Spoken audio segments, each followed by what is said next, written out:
মানে চাওক মই এইটো ৰাস্তা দি গাড়ীখন লৈ আহি আছিলোঁ মোৰ এইটো স্কুটি এইখন স্কুটি লৈ আহি আছিলোঁ মানে পটককৈ ৰানিঙতে ষ্টাৰ্টটো বন্ধ হৈ গ'ল একচুৱেলি মই ৰানিং কৰি আছোঁ মানে এক্সিডেণ্ট মানে মোৰ হাতত দিয়াই আছে কণ্টিনিউ গৈ আছোঁ পটককৈ ষ্টাৰ্টটো বন্ধ হৈ গ'ল এতিয়া গাড়ীখনটো মোৰ নতুন একচুৱেলি বেটাৰী গাড়ী হয় আৰু এইটো কিহৰ কাৰণে প্ৰব্লেমটো মানে পটককৈ মানে মই ভয় খাই গৈছিলোঁ একচুৱেলি এইটো কিহৰ কাৰণে হৈছে আপোনালোকৰ যদি কোনোবা যদি মানে জানা থাকে মোক কমেণ্টত জনাবচোন চাওঁ এইবাৰ একবাৰ ট্ৰাই কৰোঁ হয় নেকি গাড়ীখন মোৰ ষ্টাৰ্ট এতিয়া মই চাবিটো দি দিলোঁ চাওক এইটো কাৰেণ্ট আহি গৈছে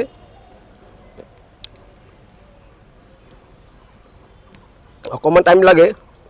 এতিয়া চাওক মই এই যে ক্লাছটো টিপি দিছোঁ হা আৰু ব্ৰেক ক্লাছ দুটা টিপি দিলোঁ এতিয়া মই চুইচটো টিপি দিলোঁ অঁ এতিয়া আকৌ হৈ গ'ল ইয়াতে অকণমান ৰৈ দিছিলোঁ 10 মিনিটমান এতিয়া গৈ থাকোঁ হৈ গ'ল তাৰমানে চাওক এই যে এতিয়া হৈ গৈছে এই যে